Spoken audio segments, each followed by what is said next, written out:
Mother Bear saw a lone human baby in a car in the forest. What she did put everyone in tears. If you love my content, consider supporting it with a super thanks. Every bit of your support helps us create even more amazing stories for you. The forest fell silent as the afternoon sun filtered through the dense canopy. Along a narrow dirt road cutting through the wilderness, a small blue sedan sat abandoned. Inside, 6-month-old Noah Harper whimpered softly, his tiny face flushed with heat. His parents, Olivia and Benjamin Harper, had only stepped away for what was supposed to be a moment to photograph a rare flower just off the trail. They had cracked the window slightly, thinking they would return immediately. But now, 15 minutes had passed as they had become disoriented in the thick underbrush, desperately trying to find their way back to the road. Noah's cries grew stronger as the temperature inside the car steadily rose. His little hands reached out, grasping at empty air, tears streaming down his reddened cheeks. The forest seemed to listen to his distress, the wind carrying his cries deeper into the woods. Not far away, a large brown mother bear named Maple by local rangers paused her foraging. Her sharp ears perked up at the sound. It wasn't the typical forest noise, not the scurrying of small creatures or the calls of birds overhead. This sound awakened something deep within her, a maternal instinct that transcended species. The high-pitched wail reminded her of her own cubs' cries when they were in danger. Maple hesitated.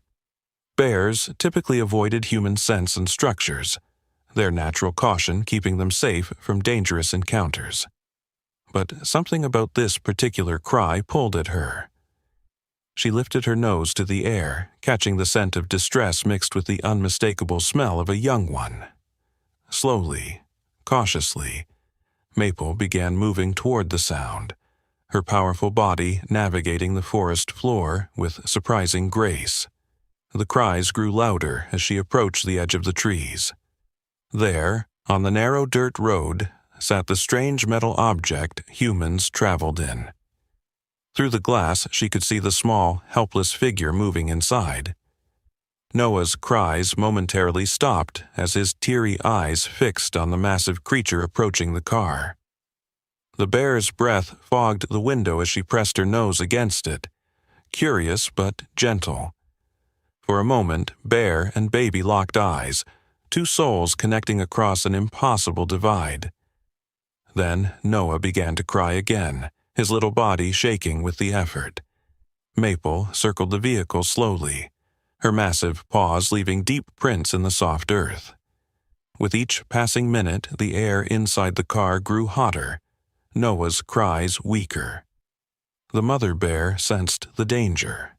She had encountered these metal objects before, had seen humans enter and exit them through openings that appeared and disappeared. But now, those openings were sealed, trapping the small one inside. What happened next would leave even the most skeptical forest ranger questioning everything they thought they knew about wild animals and their understanding of the world around them. Maple rose onto her hind legs, towering over the sedan. Her immense frame cast a shadow over the vehicle as she placed her front paws against the window. The glass creaked under her weight. Noah's cries had grown faint now, his movements sluggish as the heat took its toll on his tiny body. The bear seemed to understand that time was running out. With careful precision that defied her size, Maple applied pressure to the partially open window. The crack widened slightly, allowing more air to flow into the stifling car. She continued this delicate work, pushing with just enough force to create an opening without shattering glass that might harm the baby.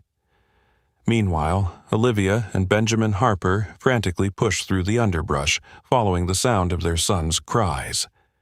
When they finally broke through to the road, the sight before them froze them in their tracks. A massive bear stood at their car, seemingly trying to break in where their baby lay trapped. "Noah!" Olivia screamed, her heart seizing with terror.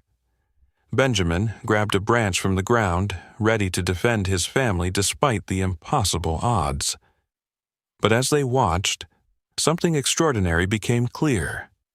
The bear wasn't trying to harm their child. She was creating ventilation. The window had been widened just enough to allow fresh air to circulate without creating any danger to the baby inside. Noah's cries had grown stronger again as cool forest air reached his overheated body. Forest Ranger Elena Diaz arrived on the scene just moments later, having been alerted by hikers who had spotted the Harpers' empty car. She raised her tranquilizer gun, then slowly lowered it as she processed the remarkable scene before her. "Don't move," she whispered to the panicked parents. "I've never seen anything like this before." The bear, sensing the humans' presence, turned her massive head toward them.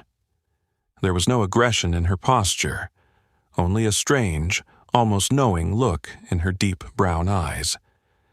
She gave one final glance at the baby, now breathing more easily in the cooled car, then dropped to all fours and lumbered back into the forest. Olivia rushed to the car, tears streaming down her face as she flung the door open and gathered Noah into her arms. The baby was red-faced but alert, his cries turning to soft coos as his mother held him close. Benjamin wrapped his arms around them both, his own eyes wet with emotion. "It's impossible," Ranger Diaz said, approaching the family. "But I saw it with my own eyes. That bear saved your baby." News of the incredible rescue spread quickly through the nearby town of Pinehaven. Wildlife experts were skeptical until they reviewed footage from Ranger Diaz's body camera. The video showed clear evidence of the bear's deliberate, careful actions to help the trapped child. Dr. Marcus Whitman, a renowned animal behaviorist who studied the footage, was moved to tears. "What we're seeing here challenges everything we thought we knew about interspecies empathy. This mother bear recognized another baby in distress and acted with what can only be described as compassion." 3 days later, as the Harpers prepared to return home, they made a special request. With the help of Ranger Diaz and local wildlife officials, they established a protected corridor in that section of the forest, ensuring that Maple and her cubs would have a safe habitat for generations to come. A small plaque was placed near the spot where it happened. It read simply, "On this spot, a mother's love transcended the boundaries between species, reminding us that compassion exists in the most unexpected places." In the weeks that followed, something unexpected happened. Maple began appearing at the edge of the forest near Ranger Diaz's observation post. At first, Elena was concerned, thinking the bear had lost her natural fear of humans, a dangerous development for both the animal and the local residents. But the bear never approached the ranger station directly. Instead, she would appear with her 2 small cubs, watching from a distance as if making sure her family was seen and remembered. "It's almost like she wants us to know she's still here, still protecting her family just like she protected that child," Elena confided to her colleague, Ranger Tom Wilson, one evening as they watched the bear family from a safe distance. The story took another surprising turn when Benjamin Harper, still haunted by how close they had come to losing Noah, decided to channel his gratitude into action. A software engineer by profession, he took a 6-month leave of absence to develop a new car safety system specifically designed to prevent vehicular heat stroke incidents. The Car Guardian system will detect if a child is left in a vehicle and automatically adjust windows and climate control before temperatures reach dangerous levels, Benjamin explained at the product launch 6 months later. What's more, it sends immediate alerts to parents' phones and nearby emergency services. His voice broke as he added, "If it weren't for that remarkable bear, I wouldn't have my son today. I want to make sure no parent ever has to rely on a miracle like we did." The story gained national attention when documentary filmmaker Sophia Chen arrived in Pine Haven to capture the incredible tale. During filming in the forest, something extraordinary occurred that left the entire crew speechless.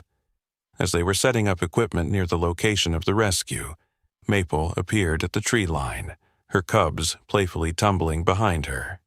"Nobody move," whispered Elena, who was serving as a guide for the documentary team.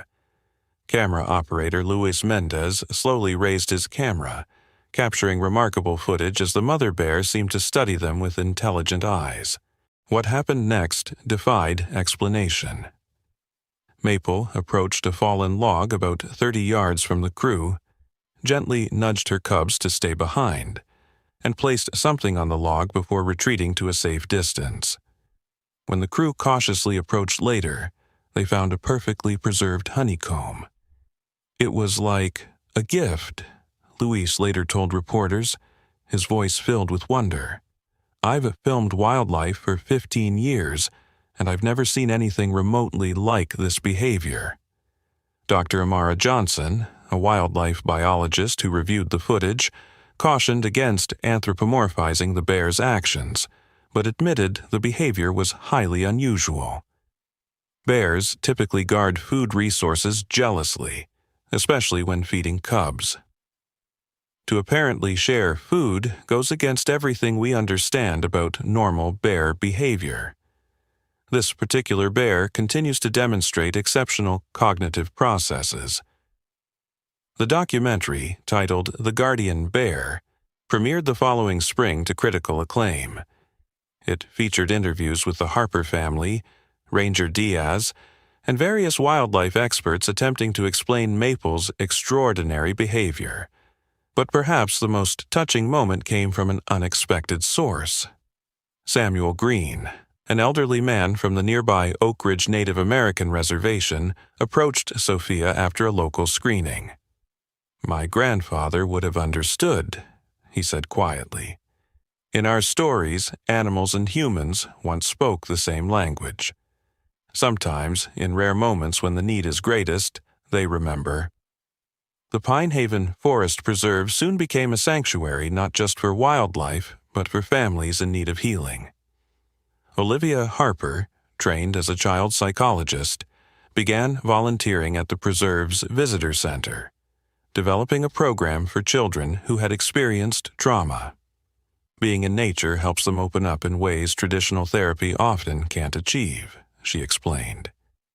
And when they hear the story of the bear who saved a baby, my baby, it helps them believe that even in their darkest moments, help can come from unexpected places.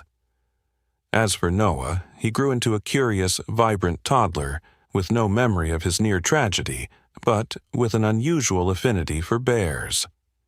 His bedroom walls were decorated with bear pictures, and his favorite stuffed animal was, unsurprisingly, a plush brown bear he named Maple. On Noah's 3rd birthday, the Harpers brought him back to the preserve for a small celebration. As they shared cake at a picnic table near the visitor center, Elena Diaz approached with excitement in her eyes. "She's back," the ranger said quietly. "Maple and her cubs.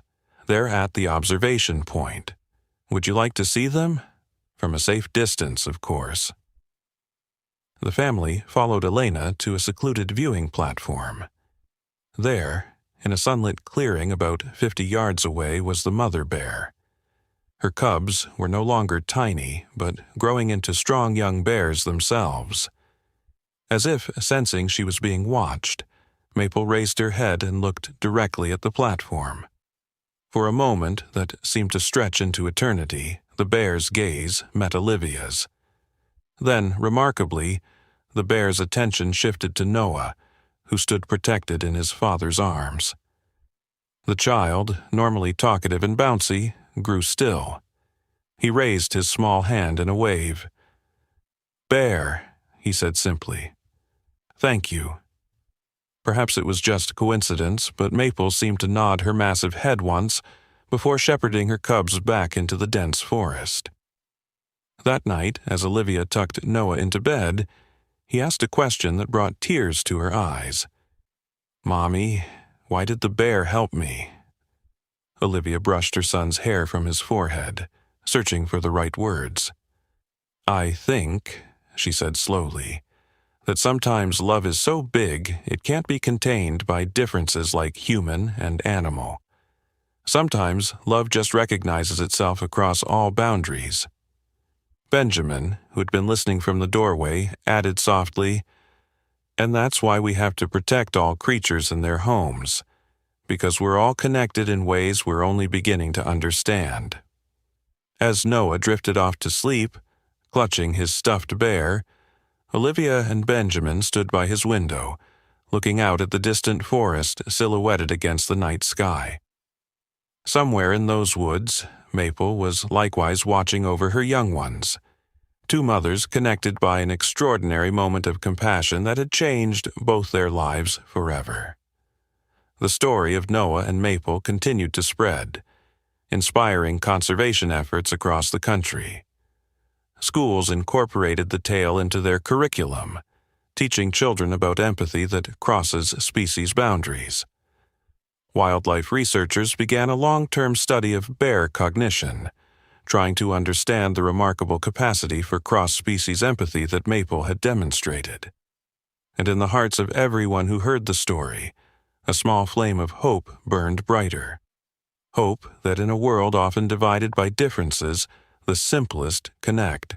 Connections, like the instinct to protect a child, could bridge even the wildest divides. Olivia often brings Noah to visit that spot as he grows older. She tells him the story of the day a mother bear heard his cries and chose kindness over fear.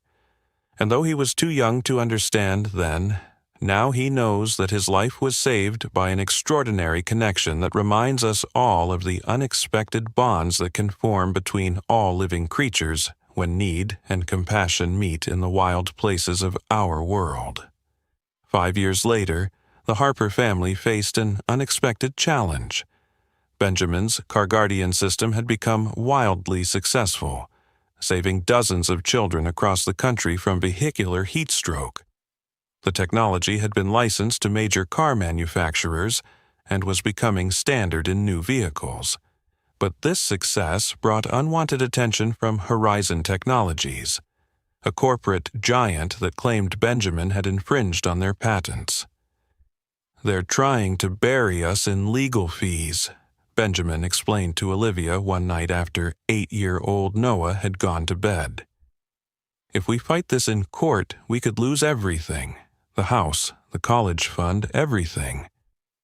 Olivia squeezed his hand. "We'll find a way through this. We always do." What they didn't know was that Noah, now an inquisitive second grader, had overheard everything from the hallway. That night, unable to sleep with worry for his parents, he slipped out of bed and retrieved a small wooden box from his closet. Inside was a smooth Riverstone Ranger Elena had given him on his 6th birthday, a stone found near the spot where Maple had saved him. "It's a reminder," Elena had told him, "that help sometimes comes from unexpected places." Noah clutched the stone and whispered into the darkness of his room, "I wish Maple could help us again." The next morning, a Saturday, Noah convinced his parents to take him to the preserve.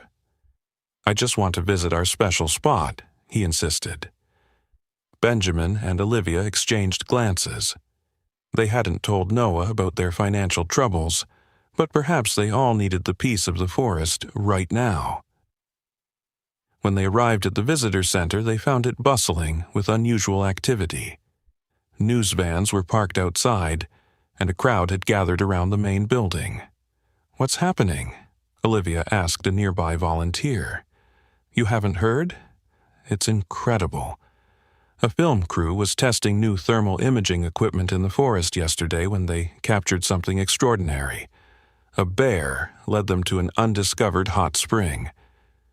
Initial tests show the water contains rare minerals with potential medicinal properties. The pharmaceutical companies are already lining up to study it." Benjamin frowned. "What does this have to do with us?"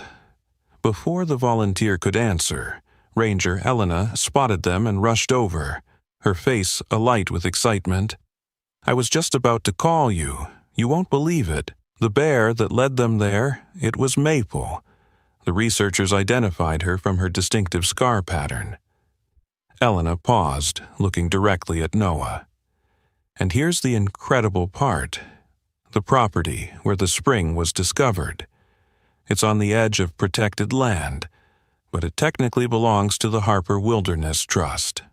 Benjamin's jaw dropped. "The what?" Elena handed him a folder. "I've been researching this all night. After the incident with Noah, a wildlife conservation group quietly established a trust in your family's name, with Noah as the beneficiary. They purchased a small parcel of land adjacent to the preserve to prevent development. That's where the spring is located." Olivia opened the folder with shaking hands. Inside were legal documents confirming Elena's words, along with a handwritten note from Samuel Green, the Native American elder who had spoken to them years ago after the documentary screening. "My people have known of the healing waters for generations," the note read. "We kept its location secret to protect it from exploitation. But now the time has come for it to help your family. As your family has helped protect these lands, the bear has shown the way, as bears often do in our stories."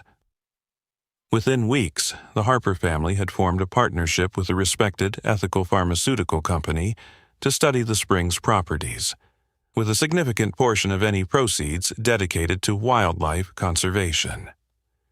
The legal challenge from Horizon Technologies disappeared overnight when evidence emerged that they had been engaging in corporate espionage, attempting to steal Benjamin's improved designs for the CarGuardian system. During the official announcement of the partnership, a reporter asked Noah what he thought about all the excitement. "I think Maple knew we needed help," he said simply, "just like my parents knew she needed a safe place for her cubs." The crowd chuckled at what they assumed was a child's charming imagination. But Samuel Green, standing at the edge of the gathering, nodded solemnly. And Ranger Elena, remembering the bear's extraordinary behavior over the years, found herself wondering. That evening, after the press had gone and the preserve had grown quiet, the Harper family walked to their special spot. The plaque commemorating Noah's rescue gleamed in the setting sun. As they stood there together, a rustling in the bushes made them turn. At the edge of the clearing stood a magnificent brown bear. Larger than they remembered, with streaks of gray now visible in her fur, but unmistakably Maple. And beside her stood a fully grown young male bear, one of her cubs, now nearly her size. "It's her," Olivia whispered, reaching for Benjamin's hand. Noah stepped forward slightly, his parents too awestruck to stop him. He remained at a respectful distance, but raised his hand in the same simple wave he had offered years before. "Thank you," he said clearly, "for everything." The male bear huffed and turned back into the forest, but Maple remained for a moment longer. She gazed at Noah with those intelligent eyes that had once looked into a car window at a suffering baby, then slowly lifted her massive paw and seemed to motion toward the spring's direction before disappearing into the trees. The discovery of the spring created a ripple effect beyond anything the Harpers could have imagined. Researchers identified a unique mineral compound in the water that showed promise in treating certain autoimmune disorders. The Harper Wilderness Trust established a sustainable research facility that allowed limited collection of the spring water while preserving the surrounding ecosystem. As Noah entered his teen years, he developed a keen interest in wildlife biology, spending every free moment at the preserve. At 15, he began assisting researchers who were studying bear behavior, hoping to understand the extraordinary capacity for empathy that Maple had demonstrated. "What do you think makes Maple different from other bears?" a visiting scientist asked him one day as they reviewed footage from trail cameras. Noah considered the question carefully. "I don't think she is different," he replied finally. "I think humans and animals understand each other better than we realize. We just don't usually pay close enough attention." The scientist smiled. "That's an interesting hypothesis. How would you test it?" This conversation sparked what would become Noah's life's work. Throughout high school and into college, he developed a research protocol for studying interspecies communication and empathy. His undergraduate thesis on the subject caught the attention of major universities, earning him a full scholarship to graduate school. While Noah pursued his academic interests, his parents continued their own work.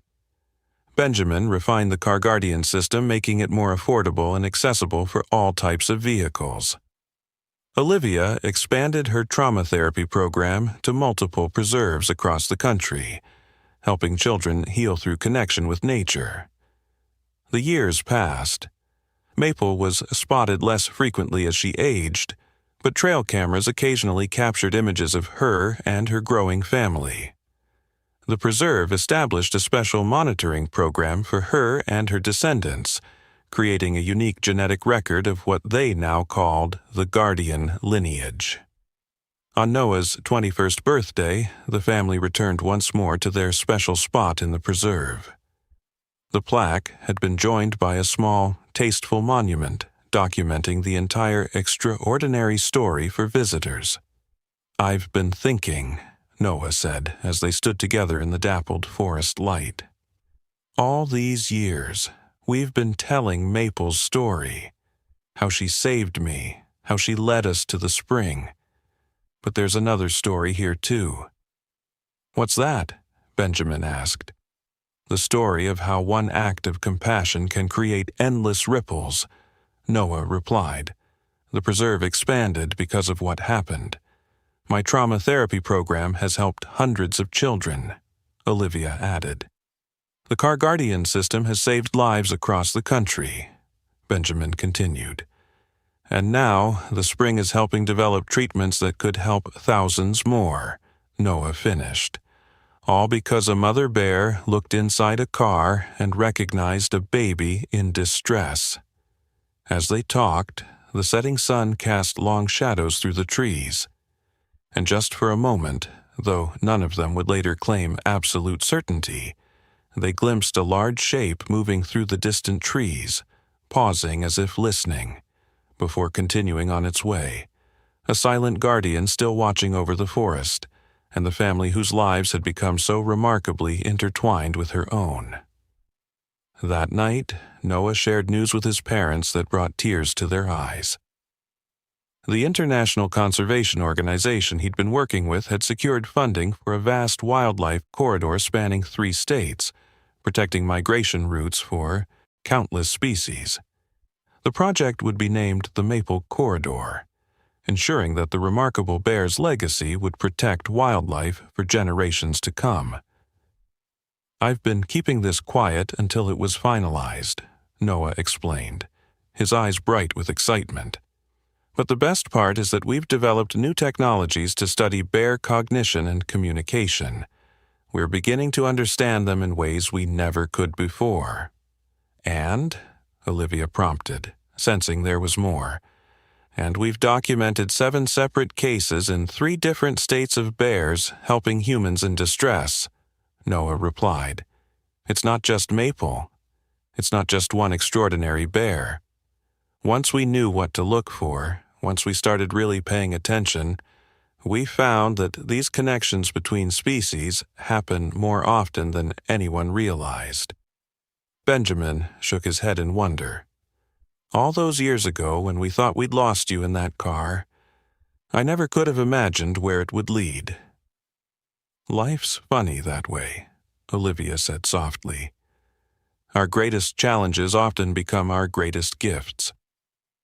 Outside their window, the stars shone down on the forest preserve, now 5 times its original size. Somewhere in those protected woods, Maple's descendants roamed free, carrying forward the legacy of a bear who once looked through a car window and made a choice that would change countless lives. proving that sometimes the most powerful connections cross boundaries we once thought uncrossable, and that compassion might be the most universal language of all. 10 years later, Dr. Noah Harper stood at the edge of a research blind deep in the Maple Corridor Wildlife Preserve, now spanning over 3 million acres across Montana, Wyoming, and Idaho. At 31, he had become one of the world's leading experts on ursine cognition and interspecies empathy. His pioneering research methods had revolutionized how scientists understood animal consciousness, earning him both acclaim and controversy in academic circles. "Are you getting this?" he whispered to his research partner, Dr. Leila Patel, who monitored a sophisticated array of sensory equipment. "Every second," she confirmed, adjusting the thermal imaging cameras. "Subject Beta 17 is exhibiting the same pattern we observed last week. She's deliberately leaving food at the edge of the McAllister family's campsite." Beta 17 was the great-granddaughter of Maple, now a legend among both scientists and the public. The massive female bear had been carefully placing berries at the periphery of a campsite where a family with a child on the autism spectrum was staying. The child, 7-year-old Mia McAllister, had been nonverbal since birth, but had shown remarkable responses to animals, particularly bears, which had prompted her parents to bring her to the preserve as part of Noah's experimental therapy program. "This is the 4th consecutive night," Noah noted, recording observations in his tablet.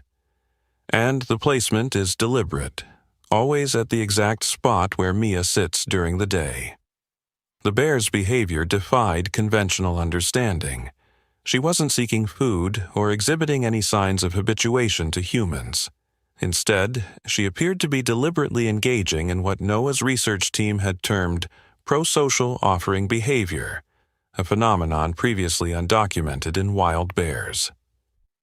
Back at the research center, Noah's parents waited anxiously for his return. Though now in their 60s, Olivia and Benjamin Harper remained actively involved in the preserve's operations. Benjamin had retired from active development of safety technologies, but served as the chairperson of the Harper Foundation, which funded research and conservation efforts worldwide.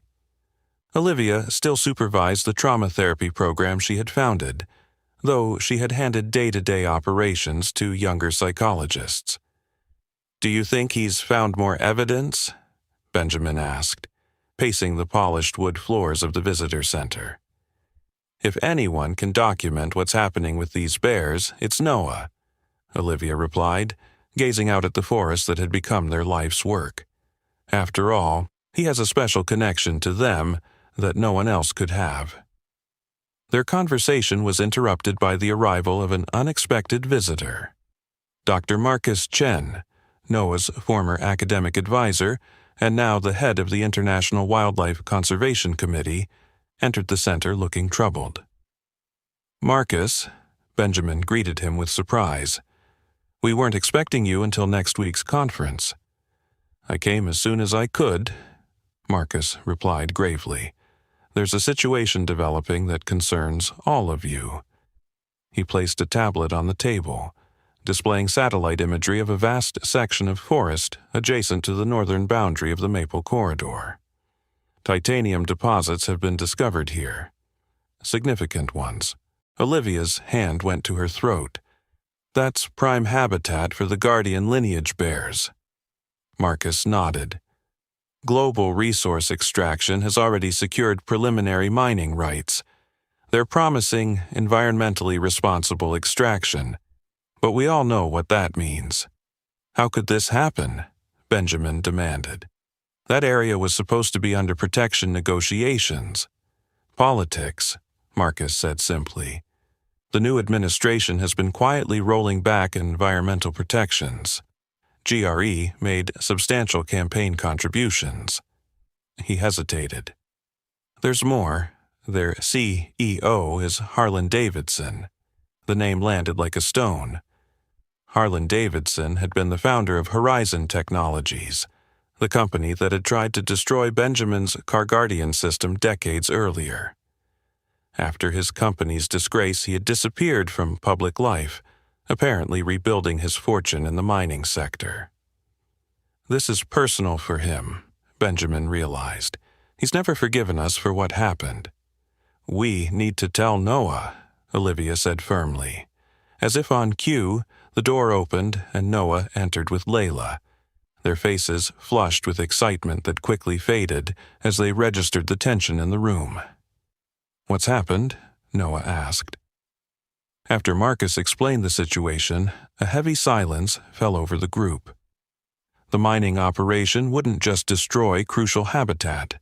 It would sever the wildlife corridor that allowed for genetic diversity among the bear populations. More specifically, it targeted the precise region where most of Maple's descendants, including Beta 17, made their dens.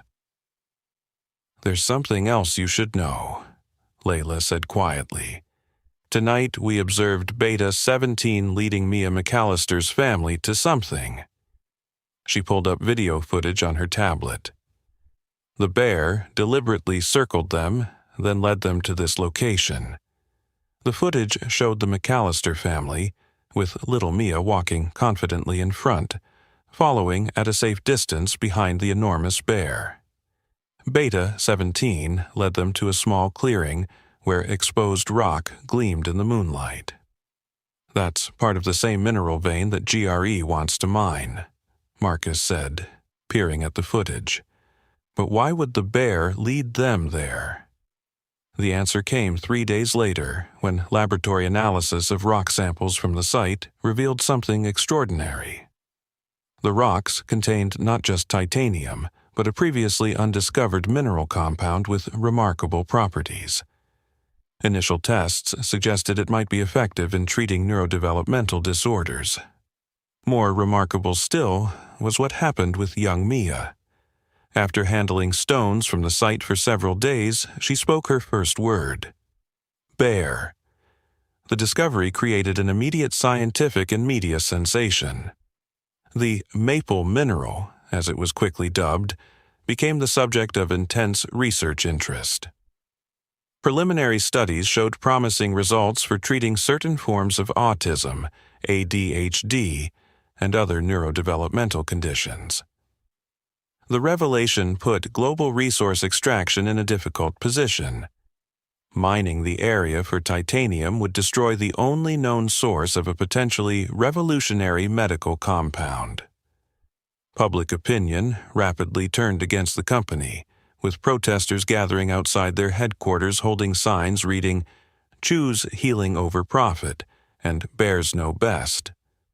Harlan Davidson, however, was not easily deterred.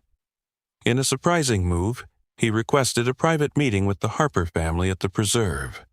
Security was tight as his helicopter landed on the visitor center's pad one crisp autumn morning. Davidson had aged since Benjamin had last seen him, now in his 70s with silver hair and deep lines etched into his face. But his eyes still held the same cold determination. "I'll be direct," he said after cursory greetings. "I'm offering to withdraw GRE's mining application on one condition." He slid a document across the table. Full ownership of the maple mineral patent and all research related to it. Noah shook his head. "The mineral belongs to the preserve. We've already established that it will be developed as a public resource, with profits funding conservation and making treatments accessible to everyone who needs them." Davidson's smile didn't reach his eyes. "Noble, but naive. Do you have any idea what this compound is worth? Billions, potentially. Under my company's development, we could expedite FDA approval, scale production, and price it beyond reach of most families who need it," Olivia interrupted. "No, Mr. Davidson, we've seen how you operate." The older man's facade of civility cracked. "Then I'll take it anyway. That land will be mine, one way or another." "I think there's something you should see before you make threats," Benjamin said quietly. He nodded to Noah, who switched on a large screen at the end of the conference room. The footage showed Beta 17 and 5 other bears from the Guardian lineage, each methodically gathering stones from all across the mineral vein area and redistributing them throughout the preserve. "What am I looking at?" Davidson demanded. "They're hiding the mineral," Noah explained, wonder still evident in his voice. "After we took samples, they began systematically relocating pieces of the deposit throughout thousands of acres of protected land. We've documented them carrying fragments up to 20 miles from the original site." Layla added, "They're working in coordinated shifts. Different bears, different times of day, different destinations. The pattern is unmistakable." Davidson stared at the footage, his expression unreadable. "You expect me to believe that bears are, what? Deliberately hiding a valuable resource from humans." "Not from humans," Noah corrected. "From exploitation. They're ensuring it remains available but protected. We found small caches near camping areas used by families with children who have developmental challenges, like they're offering it to those who need it." The silence that followed was broken by a soft knock at the door.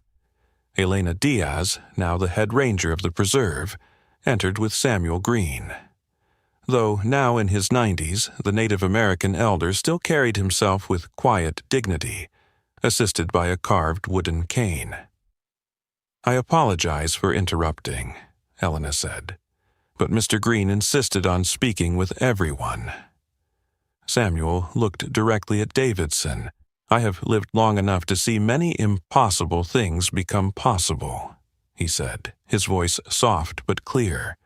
"My grandfather spoke of guardian spirits in the form of bears who protected the sacred places and guided those who approached with good hearts. I have watched this story unfold across decades." He placed a small stone on the table, one with the distinctive blue-green veining of the maple mineral. "This came from my grandfather's medicine pouch. Our people have known of these stones for generations. We did not mine them. We gathered only what the bears left for us." Davidson's face had lost some of its hardness as he stared at the ancient stone. "What are you suggesting?" "That some relationships are older and wiser than our modern understanding," Samuel replied. "The bears have been guardians of this medicine since before any of us walked these forests. They are not just animals acting on instinct, they are choosing, as Maple chose when she saved a child many years ago, as her descendants choose now to share this gift with those who need healing." The room fell silent as Davidson stared at the small stone. Finally, he looked up, his eyes moving from Samuel to the Harper family, then back to the screen showing the bears methodically distributing the precious mineral throughout protected land. "I came here thinking this was about business," he said slowly, "about settling an old score. But this," he gestured toward the footage, "this is something else entirely. What happened next would be debated in corporate boardrooms and conservation circles for years to come." Harlan Davidson withdrew not only GRE's mining application, but announced his retirement from the company. In a stunning reversal, he established the Davidson Redemption Fund, endowing it with $50 million to support the preservation of the Maple Corridor and ethical research into the mineral's properties. When asked by stunned reporters why he had changed his position so dramatically, Davidson offered only a cryptic response. "Some treasures aren't meant to be owned, only shared. It took me 70 years and a family of bears to learn that." The following spring brought yet another extraordinary development. Mia McAllister, the young girl who had spoken her first word after exposure to the maple mineral, began drawing intricate patterns that researchers eventually recognized as maps of the preserve, with X marks indicating where bears had cached the healing stones. More remarkably still, she began to exhibit what appeared to be an ability to communicate with the bears themselves. While scientists remained skeptical, the evidence was difficult to dismiss. When Mia sat at the edge of the forest, Beta 17 and other guardian lineage bears would appear, maintaining a respectful distance but clearly aware of her presence. "It's like they recognize something in her," Noah explained to his parents as they watched from the observation blind. "And she and them." "A shared language," Olivia suggested. "Or a shared understanding that goes beyond language," Benjamin added. Research into the maple mineral revealed that it emitted a low-frequency electromagnetic pulse when in proximity to certain brainwave patterns, particularly those common in neurodivergent individuals. This pulse appeared to facilitate neural pathways typically underutilized in conditions like autism.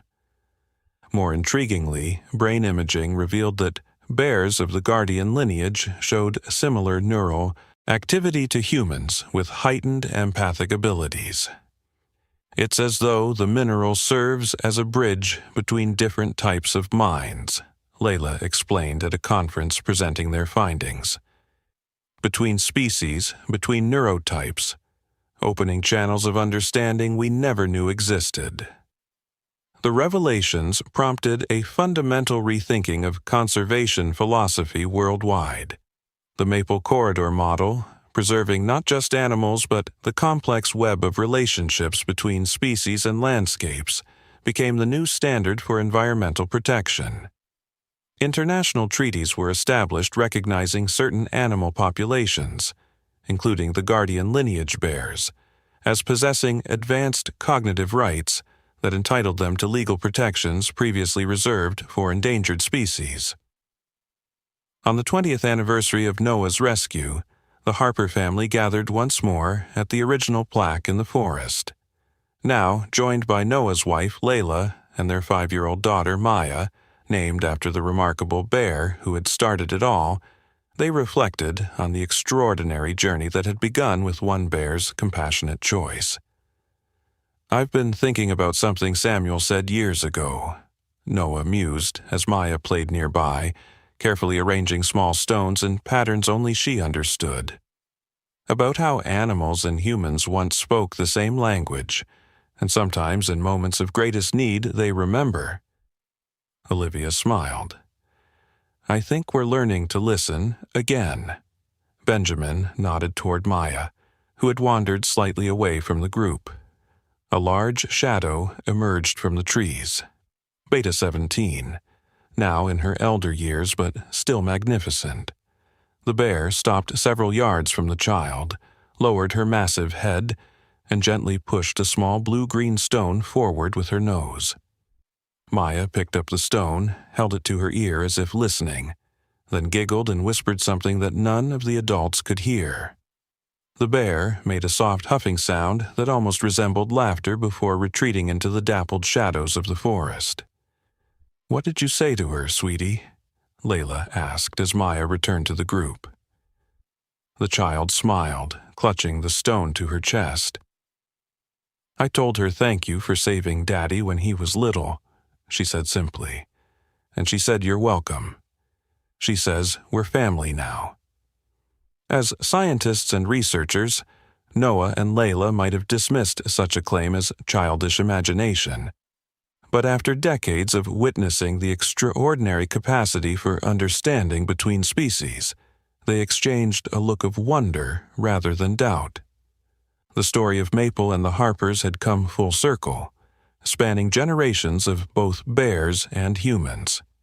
What had begun as a singular act of cross-species compassion had evolved into a profound reshaping of how humans understood their relationship with the natural world and with each other. And somewhere in the vast protected wilderness of the Maple Corridor, a mother bear led her cubs to a sun-dappled clearing, where she would teach them the ancient wisdom now scientifically verified, that compassion knows no boundaries of species, that helping others creates ripples that can change the world, and that sometimes the most important connections are formed in moments when we recognize ourselves in the most unexpected places, like in the eyes of a different species, looking back at us with understanding that transcends all differences. 15 years passed. Maya Harper, now 20, had grown into a remarkable young woman who embodied the unique legacy of her family.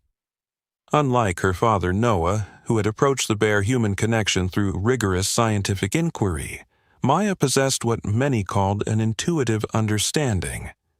Since childhood, she had demonstrated an uncanny ability to predict where guardian lineage bears would appear, often sitting quietly in the forest for hours before a bear would emerge exactly where she waited. The Maple Corridor now spanned 5 states and was recognized by the United Nations as a global heritage site for interspecies cooperation. The research center had expanded into the International Institute for Cognitive Biodiversity, drawing scientists, psychologists, and philosophers from around the world to study the extraordinary relationships that had developed between humans and the guardian bears. But this remarkable era of discovery and cooperation now faced its greatest threat. "The test results are conclusive, Doctor." Eliza Nakamura, the Institute's chief veterinary scientist, reported grimly as she displayed brain scans on the conference room's wall screens. "It's a prion disease, similar to chronic wasting disease in deer, but specifically targeting ursine neural pathways. It attacks precisely the areas of the brain associated with the advanced cognition we've documented in the guardian lineage." Noah, now in his mid-40s with streaks of silver threading through his dark hair, studied the image with growing alarm. "How far has it spread?" "We've confirmed cases in 3 distinct bear families within the northern sector," Eliza replied, "including Beta 17's youngest granddaughter. Early symptoms include disorientation and loss of the complex problem-solving behaviors we've documented. Late-stage effects appear to include complete cognitive regression and eventually death." The room fell silent as the implications sank in. The disease threatened not just individual bears, but the extraordinary cognitive abilities that had made the guardian lineage unique, abilities that had reshaped humanity's understanding of animal intelligence and led to countless medical and scientific breakthroughs. "What about transmission vectors?" Layla asked, her voice tight with concern. "Is there any evidence this could spread to humans?" "None so far," Eliza assured her. "All tests indicate it's species-specific to bears, but there's something troubling about its emergence." She hesitated. "The genetic structure suggests it's not a natural mutation. The prion protein appears to have been engineered." Benjamin, now in his late 70s but still sharp-minded, leaned forward. "You're saying someone created this disease deliberately?" "It's the most plausible explanation," Eliza confirmed. "A natural prion disease would affect wider bear populations. This one specifically targets the neural pathways unique to the guardian lineage." "Who would do such a thing?" Olivia asked, her once auburn hair now white, her face lined with concern. "And why?" Before anyone could respond, the conference room door burst open. Maya rushed in, her face flushed and eyes wild. "They're trying to communicate something," she gasped. "All of them, all across the preserve. They're gathering at the original site." The original site, where Noah had been rescued as a baby, had become a place of extraordinary significance over the decades. On rare occasions, guardian bears would congregate there in what researchers had come to recognize as moments of crisis or importance. Within the hour, a small group had assembled at the observation blind near the original site. What they witnessed defied explanation. 37 bears, nearly every adult member of the guardian lineage, had gathered in the clearing. At the center stood an elderly Beta 17, now one of the oldest known wild bears in North America. Despite showing symptoms of the prion disease, she moved with purpose, arranging stones in a distinctive pattern on the forest floor. "It's a map," Maya whispered, sketching rapidly in her notebook. "They're showing us something." Noah studied his daughter's drawing with growing astonishment. The pattern matched a remote section of the corridor near the Canadian border, a region rarely visited even by researchers due to its rugged terrain. "What's there?" Layla wondered. "Nothing in our records," Noah replied. "It's outside the original habitat range for the Guardian lineage." Maya continued drawing as the bears adjusted their stone map. "They're adding something." Her pencil traced a series of circles around a central point. "It looks like concentric rings, like ripples in water." Samuel Green's great-granddaughter, Dr. Ava Green, who had followed in her ancestors' footsteps as both a tribal elder and a biologist, studied the pattern intently. "In our stories, that symbol represents a source, a beginning point." The expedition set out the following dawn.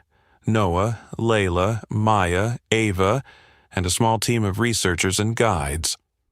The journey to the remote location took 3 grueling days, made more challenging by unusually severe weather and equipment failures that seemed almost deliberate, as if something was working against their progress.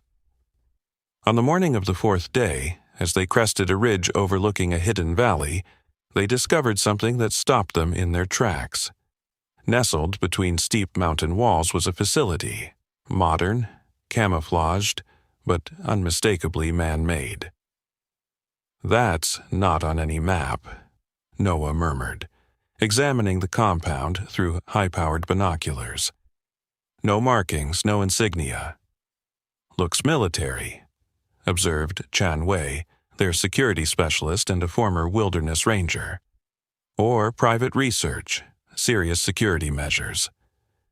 As they observed from their hidden vantage point, a convoy of vehicles emerged from the facility's underground garage. Through his binoculars, Noah caught a glimpse of a familiar face in one of the departing SUVs. "That's impossible," he breathed. "That's Harlan Davidson." "Davidson," Layla repeated in disbelief. "But he died 5 years ago. There was a funeral, obituaries." "Apparently greatly exaggerated," Noah replied grimly. "And look at this." He passed the binoculars to his wife, pointing to a symbol barely visible on one of the facility's outer doors, a stylized bear paw with a DNA helix superimposed over it. "Project Guardian," Layla read the text beneath the logo. "What is this place?"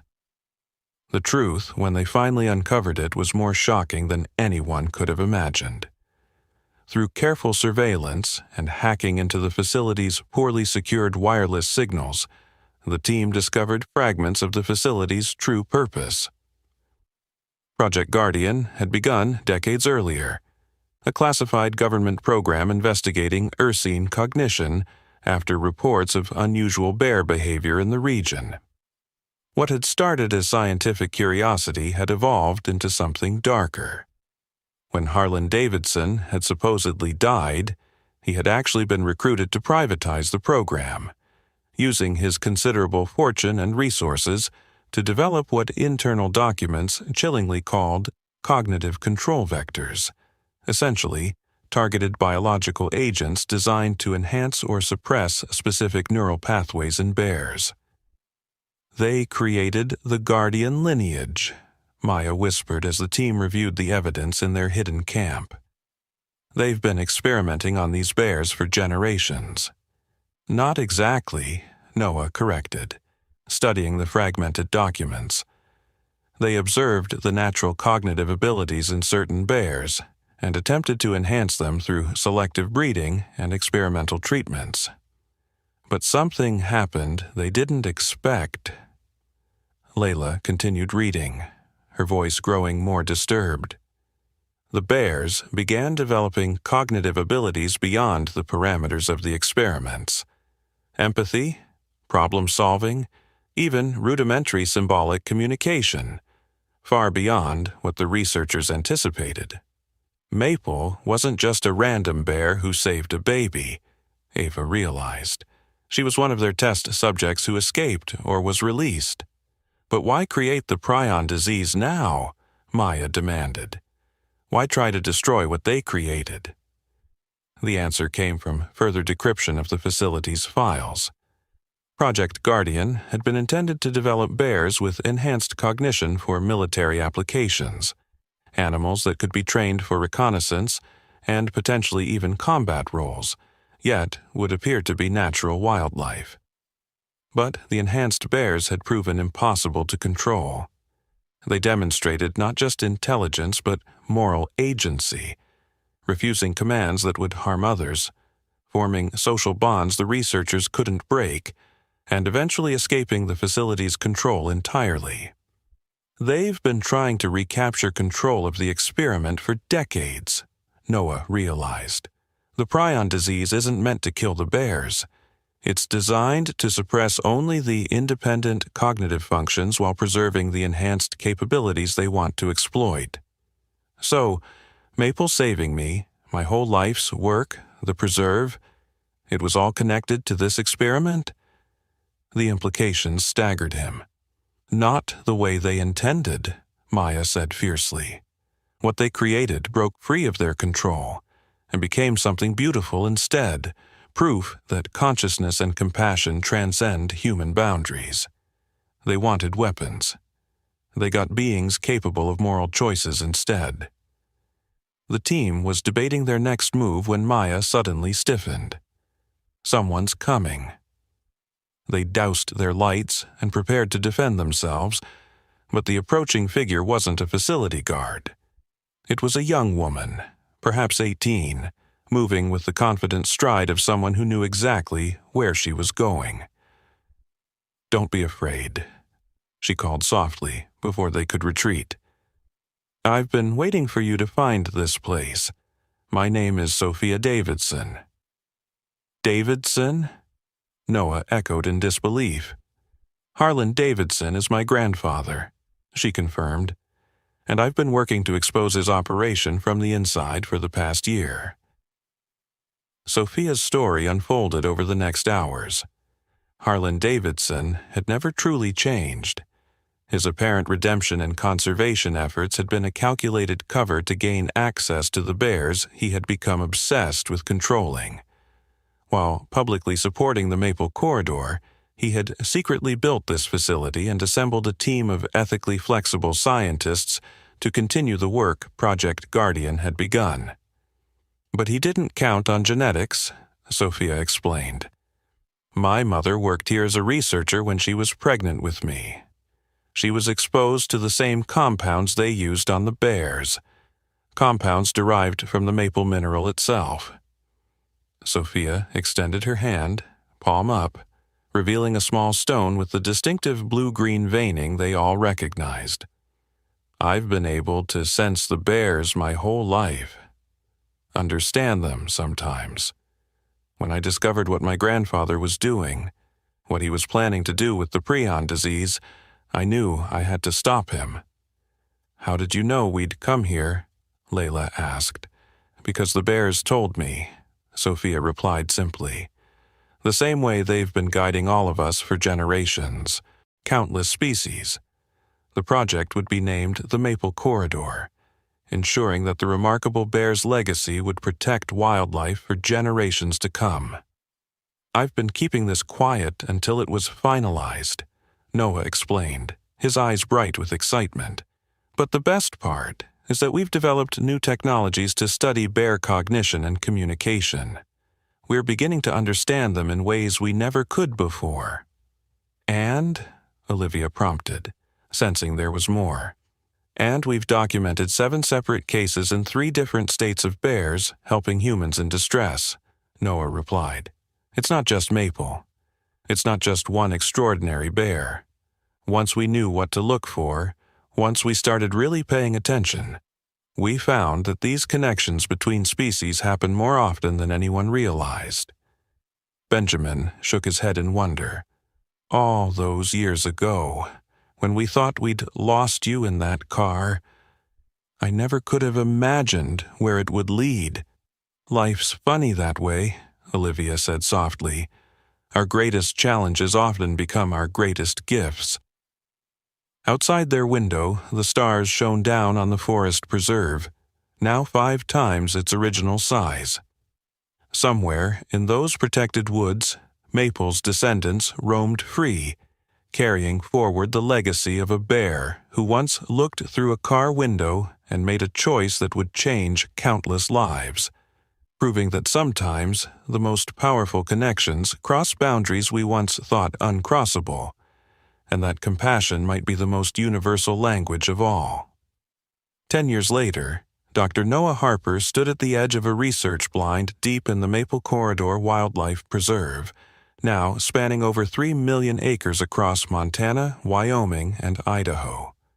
At 31, he had become one of the world's leading experts on ursine cognition and interspecies empathy. His pioneering research methods had revolutionized how scientists understood animal consciousness, earning him both acclaim and controversy in academic circles. "Are you getting this?" he whispered to his research partner, Dr. Leila Patel, who monitored a sophisticated array of sensory equipment.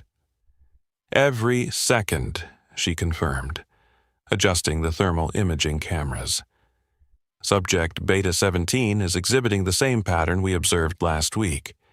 She's deliberately leaving food at the edge of the McAllister family's campsite.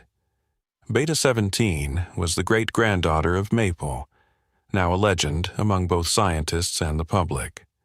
The massive female bear had been carefully placing berries at the periphery of a campsite where a family with a child on the autism spectrum was staying. The child, 7-year-old Mia McAllister, had been nonverbal since birth, but had shown remarkable responses to animals, particularly bears, which had prompted her parents to bring her to the preserve as part of Noah's experimental therapy program. "This is the 4th consecutive night," Noah noted, recording observations in his tablet. "And the placement is deliberate, always at the exact spot where Mia sits during the day." The bear's behavior defied conventional understanding. She wasn't seeking food or exhibiting any signs of habituation to humans. Instead, she appeared to be deliberately engaging in what Noah's research team had termed prosocial offering behavior, a phenomenon previously undocumented in wild bears. Back at the research center, Noah's parents waited anxiously for his return. Though now in their 60s, Olivia and Benjamin Harper remained actively involved in the preserve's operations. Benjamin had retired from active development of safety technologies, but served as the chairperson of the Harper Foundation, which funded research and conservation efforts worldwide. Olivia still supervised the trauma therapy program she had founded, though she had handed day-to-day operations to younger psychologists. "Do you think he's found more evidence?" Benjamin asked, pacing the polished wood floors of the visitor center. "If anyone can document what's happening with these bears, it's Noah," Olivia replied, gazing out at the forest that had become their life's work. "After all, he has a special connection to them that no one else could have." Their conversation was interrupted by the arrival of an unexpected visitor. Dr. Marcus Chen, Noah's former academic advisor and now the head of the International Wildlife Conservation Committee, entered the center looking troubled. "Marcus," Benjamin greeted him with surprise, "we weren't expecting you until next week's conference." "I came as soon as I could," Marcus replied gravely. "There's a situation developing that concerns all of you." He placed a tablet on the table, displaying satellite imagery of a vast section of forest adjacent to the northern boundary of the Maple Corridor. Titanium deposits have been discovered here, significant ones. With Sophia's help, the team formulated a plan. The facility's security had a critical weakness. Its advanced systems were designed to detect humans, but completely ignored the wildlife that frequently wandered near the perimeter. And the bears, it seemed, were already gathering. What followed would later be called the Awakening in scientific journals and the Great Communion in more spiritual circles. As dawn broke over the hidden valley, nearly 50 guardian bears emerged from the surrounding forest, led by the eldest matriarchs, including a frail but determined Beta-17. They moved with uncanny coordination, positioning themselves around the facility's perimeter.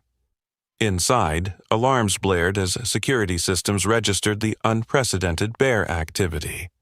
Facility personnel scrambled to respond, but appeared confused by the bears' behavior. They neither attacked nor fled, simply maintained their positions, watching the humans with intelligent eyes.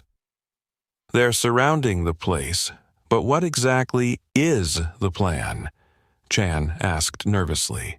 A distraction, Maya replied, her eyes fixed on the bears. They're giving us time.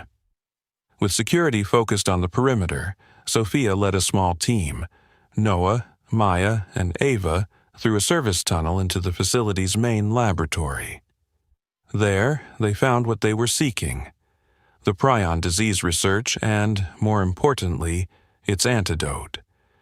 They always develop a failsafe, Sophia explained as she accessed the secure storage unit, in case their own researchers are exposed. But as they were downloading the research and collecting samples of the antidote, the laboratory door slid open. Harlan Davidson stood in the doorway, flanked by armed security personnel. "I wondered when the Harpers would find their way here," he said, his voice thin, but still carrying the same cold determination Noah remembered from decades ago. 3 generations of bleeding hearts, all in one convenient location. "Why, Harlan?" Noah demanded. "You had a chance to do the right thing years ago. You seemed to understand then." "What I understood," Davidson replied, "was the untapped potential being squandered on feel-good conservation and sentimental research. Do you have any idea what you've been sitting on? Animals with near-human cognitive abilities, capable of being trained for any purpose, military, industrial, medical, the applications are endless." "They're not tools," Maya said fiercely. "They're conscious beings making their own choices." Davidson laughed. "Choice is an illusion we can program and unprogram. Your precious guardian bears are simply the result of specific neural pathways we enhanced. And now we'll bring those pathways back under proper control." He gestured to his security team. "Take them to holding. Once we've administered the prion agent throughout the preserve, the bears will lose these inconvenient independent tendencies while retaining their enhanced capabilities. Then we can finally complete what Project Guardian started." But as the guards moved to apprehend them, a deep rumbling shook the facility. The lights flickered, and emergency systems activated. "Sir," one of the guards said urgently into his radio, "the bears. They're attacking the power substation and water treatment facility simultaneously." "Impossible," Davidson snapped. "They can't coordinate at that level." A security monitor on the wall showed the incredible scene unfolding outside. The bears had indeed split into coordinated groups, targeting critical infrastructure with uncanny precision. Some were dismantling power lines, others damaging water pipes, while a third group had somehow breached the facility's fuel depot. In the chaos that followed, Maya locked eyes with her father. "Now," she whispered. Noah reached into his pocket and pressed a small device Sophia had given them, a signal jammer that disabled the laboratory's electronic door locks. As security personnel rushed to respond to the facility-wide crisis, the small team sealed themselves in the laboratory. "This won't hold them for long," Sophia warned, rapidly gathering research materials and samples of the antidote. "We need to destroy everything else." "Wait," Ava said suddenly, examining one of the laboratory screens. "Look at this." The screen displayed genetic sequencing data, comparing the DNA of guardian bears to standard wild bears. But there was a third comparison that made their hearts race. Human DNA, specifically from the Harper and Davidson bloodlines. They've been studying your families for generations, Sophia realized. The same genetic markers that make the guardian bears unique. They appear in human form in your family, Maya, and in mine. That's why you can communicate with them, Noah breathed. Why Maya has always had a special connection. And why my grandfather is so obsessed, Sophia added grimly. He doesn't just want to control the bears. He wants to understand and harness whatever makes this connection possible. A thunderous pounding at the laboratory door cut their discovery short. The security team was attempting to break through. "We need to get this information out," Layla said over their radio link from her position outside. "Even if we don't make it out ourselves."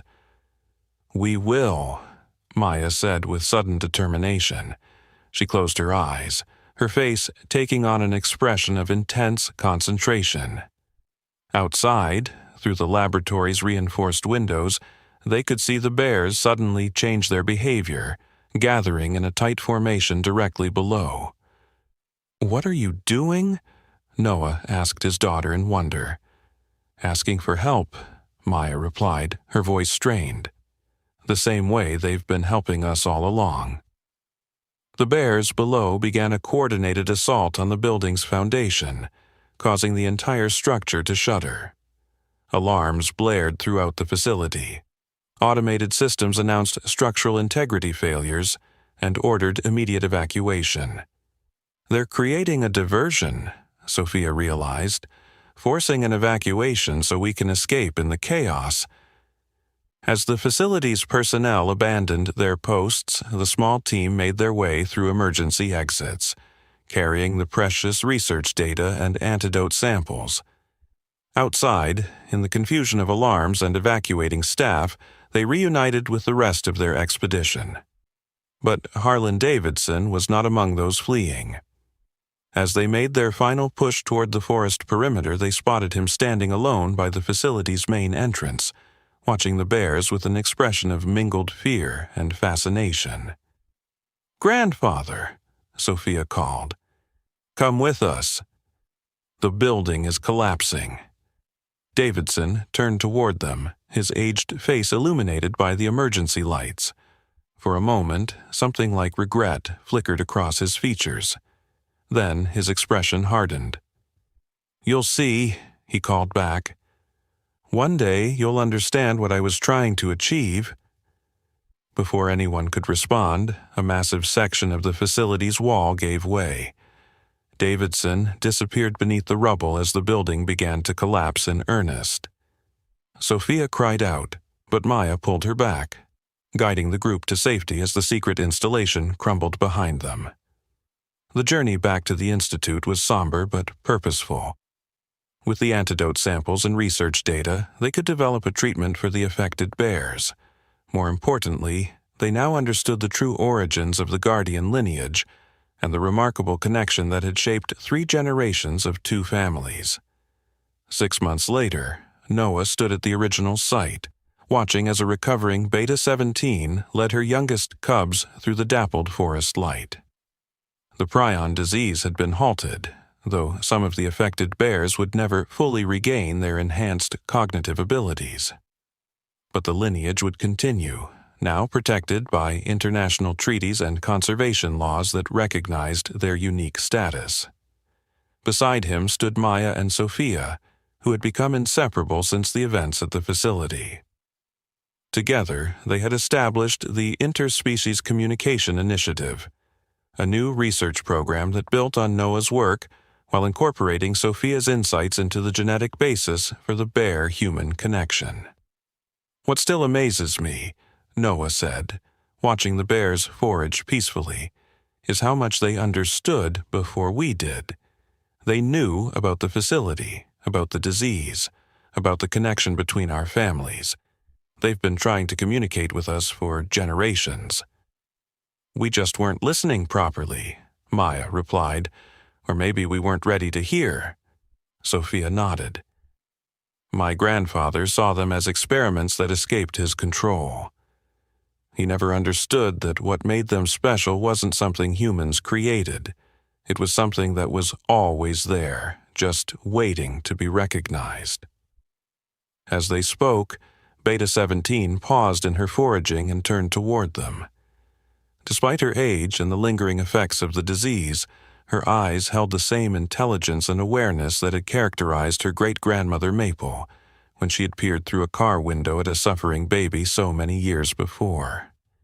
The elderly bear huffed softly, then deliberately arranged 3 stones in a triangular pattern before continuing on her way.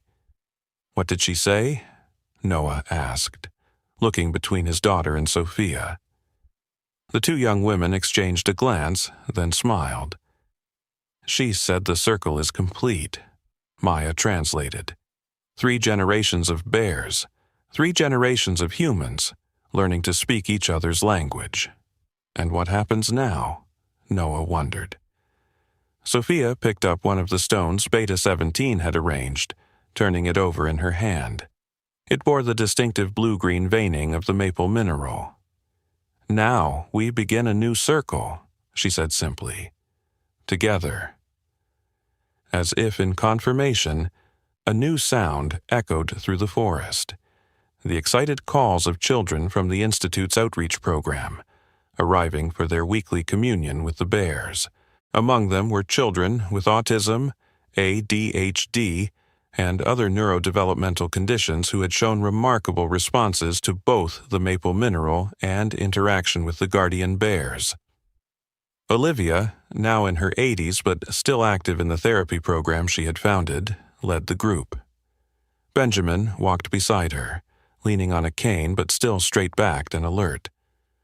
Layla followed with research equipment, ever the scientist even after decades of extraordinary discoveries. 3 generations of humans meeting 3 generations of bears in a forest that had witnessed an unfolding story of connection that had changed the world's understanding of consciousness, compassion, and communication across the boundaries that once seemed impenetrable. And somewhere, perhaps, the spirit of Maple, the bear who had looked through a car window and made a choice that rippled across decades, watched over them all, her legacy living on in every act of cross-species compassion and understanding throughout the corridor that bore her name. The scientists would continue their research, publishing papers and developing new technologies based on what they learned. The conservationists would protect the habitat and the remarkable beings who called it home. The therapists would help children find healing through connection with the natural world. But beneath all these worthy endeavors lay a simpler truth, one that had begun with a baby's cry and a bear's choice, that compassion is a language understood by all conscious beings, that helping others creates ripples that can transform the world, and that sometimes the most profound connections are formed when we recognize ourselves in the most unexpected places, like in the eyes of a different species, looking back at us with understanding that transcends all differences. In the years that followed, as the maple mineral's healing properties became better understood and more widely available, as the guardian bears continued to demonstrate extraordinary cognitive abilities and emotional intelligence, as the boundaries between human and animal consciousness grew increasingly blurred, one question remained at the heart of scientific and philosophical inquiry. Had humans created something new in the guardian bears through their experiments? Or had they simply recognized and enhanced what was already there?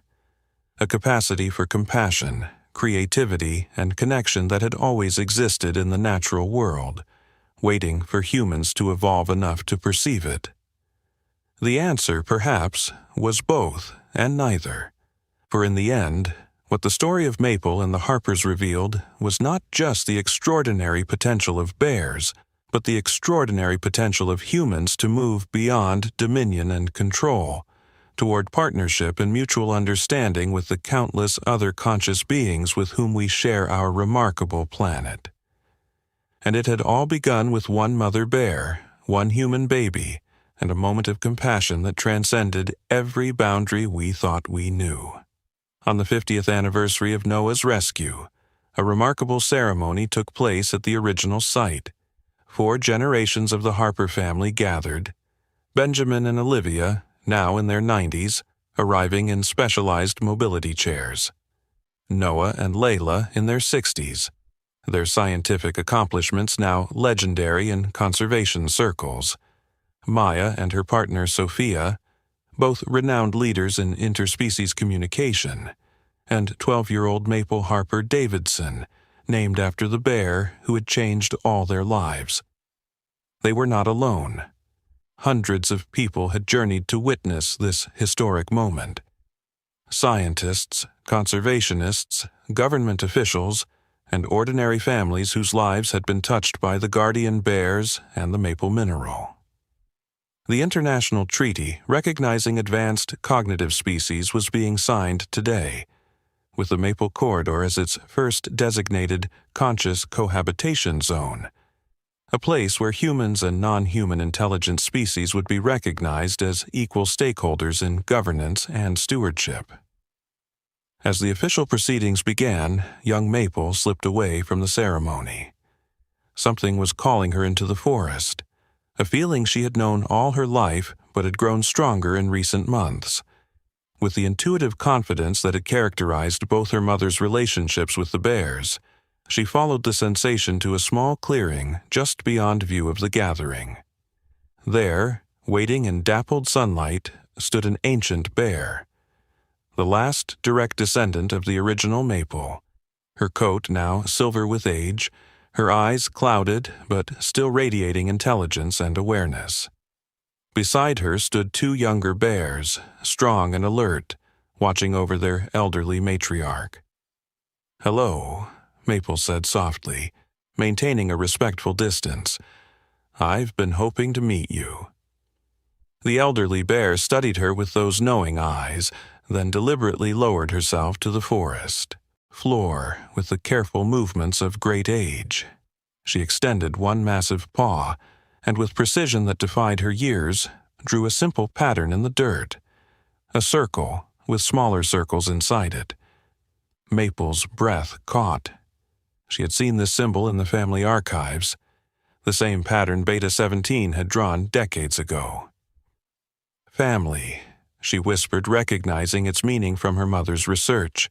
The bear huffed softly in what might have been approval, then added another mark, a line connecting all the circles. "Connected, family connected," Maple translated, her voice trembling with emotion. From behind her came soft footsteps. Her mothers, Maya and Sophia, had followed, standing quietly at the edge of the clearing. "She's the last of the original lineage," Maya said quietly. "We thought she had passed last winter." "She waited," Sophia added, her voice filled with wonder. "She waited for this day." The elderly bear turned her gaze toward the 2 women, then back to young Maple. With deliberate movements, she pushed herself up from the ground, approached the child with gentle steps, and did something no bear had done in all the decades of interaction. She gently pressed her forehead against the child's, a moment of physical contact that sent shivers of emotion through everyone present. Then she stepped back, looked once more at each of them, and with surprising grace for her advanced age, turned and walked deeper into the forest, her guardians following close behind. Back at the ceremony, as Benjamin and Olivia prepared to place their shaking hands on the historic treaty document, young Maple returned to their side, her eyes shining with tears and wonder. "What is it, sweetheart?" Benjamin asked, noting his great-granddaughter's expression. "She said goodbye," Maple whispered. "The last of Maple's direct line. She said her work is done now." Olivia reached out a weathered hand to touch the child's cheek. And what work was that? The girl looked up at her great-grandmother, then at the gathering of humans, and the forest beyond where bears watched from a respectful distance. "Teaching us to see," she said simply. "Teaching us to really see each other." As if on cue, a soft murmuring spread through the crowd. From every direction of the forest, bears had emerged, dozens of them, standing at the periphery of the gathering.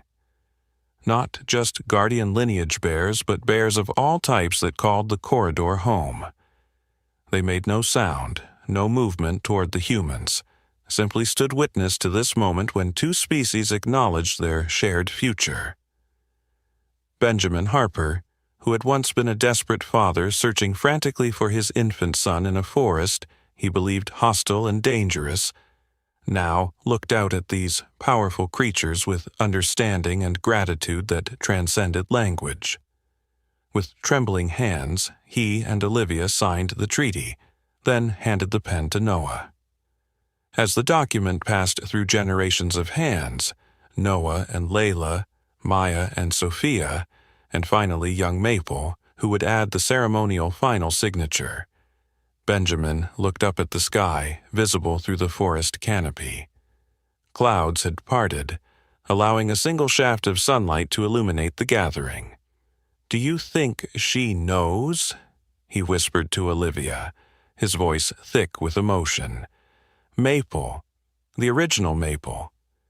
Do you think she somehow knows what came from that one moment when she chose compassion?" Olivia, her eyes bright with unshed tears, gazed out at the bears standing sentinel around the gathering, at the 4 generations of her family, at the treaty that would protect both species for generations to come. "I think," she said softly, "that compassion always knows its children." As young Maple pressed the pen to the treaty, adding the final signature to the historic document, a sound rose from the forest. Not the call of a single bear, but a chorus of them, a rumbling that seemed to vibrate through the earth itself. Scientists would later debate whether it had been coordinated or coincidental, intentional or instinctive. But to everyone present on that day, its meaning was unmistakable. Acknowledgement, acceptance, the sealing of a covenant between species that had begun 50 years earlier, when a mother bear had looked through a car window and recognized not a human baby, but simply a child in need, and had made a choice that would echo through generations of both their kinds. And somewhere beyond the reach of science, beyond the explanations of genetics and cognition, beyond the boundaries of what we believe possible, perhaps the spirit of that first compassionate bear looked down upon her legacy and saw that it was good. A legacy not of conflict and separation, but of connection, protection, and understanding. A legacy that began with a single act of kindness on a hot summer day in a forest that would never again be the same. A legacy that would endure as long as bears and humans shared this earth, reminding us all that in our deepest nature, beneath the differences of form and language and history, beats the same capacity for empathy that can, in a single moment of choice, change everything.